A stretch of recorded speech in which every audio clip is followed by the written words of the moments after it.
Welcome to week 3 of business psychology. This week in discussion, we're going to be talking about various theories of motivation. So here's the scenario we're talking about. Jack has been an employee for 4 years. He's been passed over for a promotion twice. His manager thinks that he's not performing at his full capacity, so she tries to motivate him by promising that in return for improved performance, he'll get a new position that will provide him more respect. There's no pay raise involved, and as a result, Jack's performance doesn't get any better.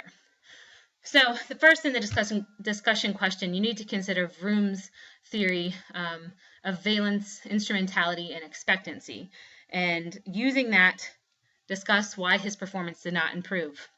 And then you need to look at other theories of motivation that can be used to motivate Jack. So here I've provided a bit more of an explanation on Vroom's theory.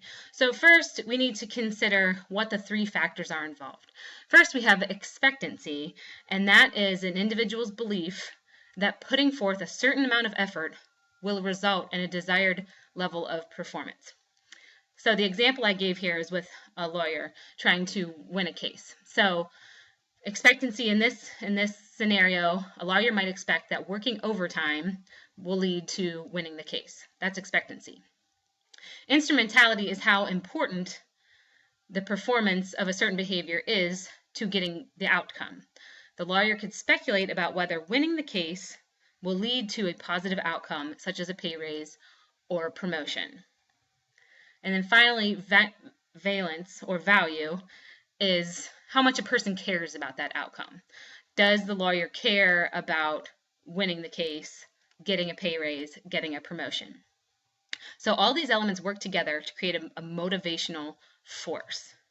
If you expect that putting in effort will lead to a desired level of performance, and that this performance will lead to a certain outcome, and you also value the outcome, a greater amount of motivation will result.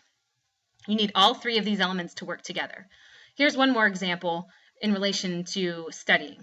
So if you expect that studying all night will get you an A on the final, so that's expectancy, and you believe that getting an A on the final will lead to an A in the course, that's instrumentality, but you don't care about getting an A in the course, valence, then you won't be motivated to pull an all-nighter.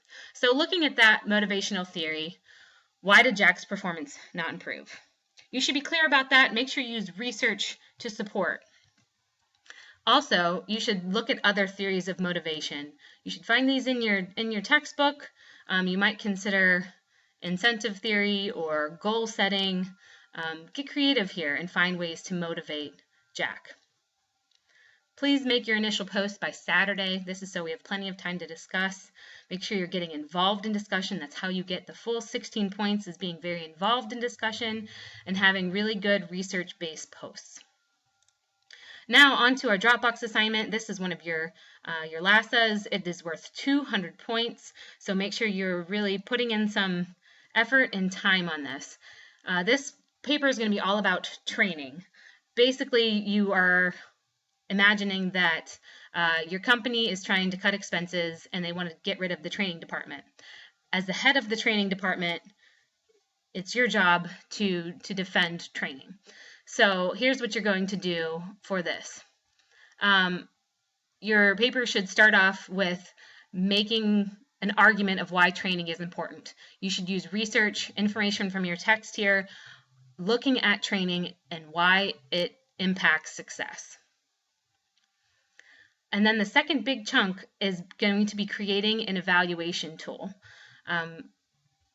So basically here you're trying to create a way to evaluate how effective training is. Did the training work? You have to be able to show tangible evidence to your boss in order to get him to save the training program. So you have to be able to show that the training leads to improvements. So it is your job to make an evaluation tool. Your tool should have at least 10 evaluation criteria. So it's up to you what this is going to look like. I'm going to give you one idea that you might consider. You see up here I have some information on Kirkpatrick. Kirkpatrick studied specifically transfer of training. And again, this transfer of training is really just how effective training is. So this is one way you might want to model your evaluation tool. And all I did was Google Kirkpatrick transfer of training, but this is also the website, kirkpatrickpartners.com. And the model has 4 different levels.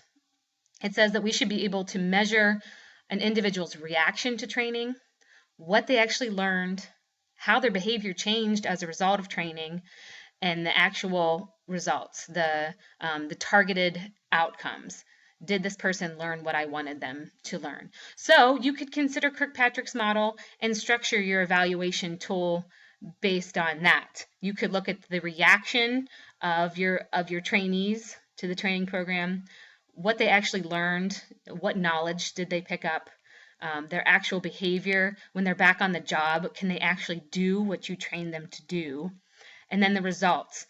Did the training, did all of these outcomes lead to better outcomes for the organization? Saving money, making more money, usually revolves around money. So that's my suggestion for how to structure your evaluation tool. You need 10 different criteria. This could look like questions or just an explanation of 10 different ways that you would look at the training. I'm expecting 5 to 7 pages. This does not count your references or title page, so if you don't have 5 or 7 pages of text, it probably means you haven't gone into enough depth. You should start off with an executive summary. It should be, a paragraph or so going over the scenario and what is going to be included in the paper. You should be assuming here that whoever's reading your paper has no idea what the assignment is about, so it should really break everything down clearly. Next, this is a pretty important part. You're going to justify how important training is. So this is where you're really making the point with research why training is important for the company. The next part is the actual evaluation tool. Should have at least 10 criteria or questions here. Again, the evaluation tool is evaluating the training program that you have. So how do you know that it's a good training program? These questions should answer that.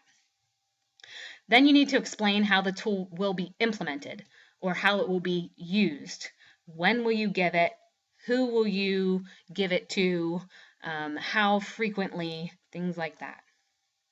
Then finally, you need to describe how the tool will help evaluate the level of transfer of knowledge and skill for current training programs. Basically, bring it on home why the evaluation tool is important. What is it going to do for the company? And then you should wrap everything up with a conclusion, highlighting all the main points in your paper. Don't forget the conclusion. I know sometimes you just get tired and kind of peter out, but don't forget to wrap up and highlight your main points. Make sure that you are using APA formatting. This includes the in-text citations and references. Those are the 2 things that I care the most about. If you are unsure of how to do any of these things, please let me know. I have lots of resources that I can share, and I can help you as well if you have a specific question. As you work on your paper, use this rubric to your advantage. Go through and make sure you have all of these points. Use headers to make sure that you have each section that's included. This is both for my benefit and for yours to make sure you're getting as many points as possible. As you work through this, please let me know if you have any questions. I am pretty quick to answer emails and texts. Calls are a little bit trickier with 3 small kids at home, but if that's your preferred method of communication, that's fine. We will work something out. I'm here for you. Just let me know. Have a good day. Bye.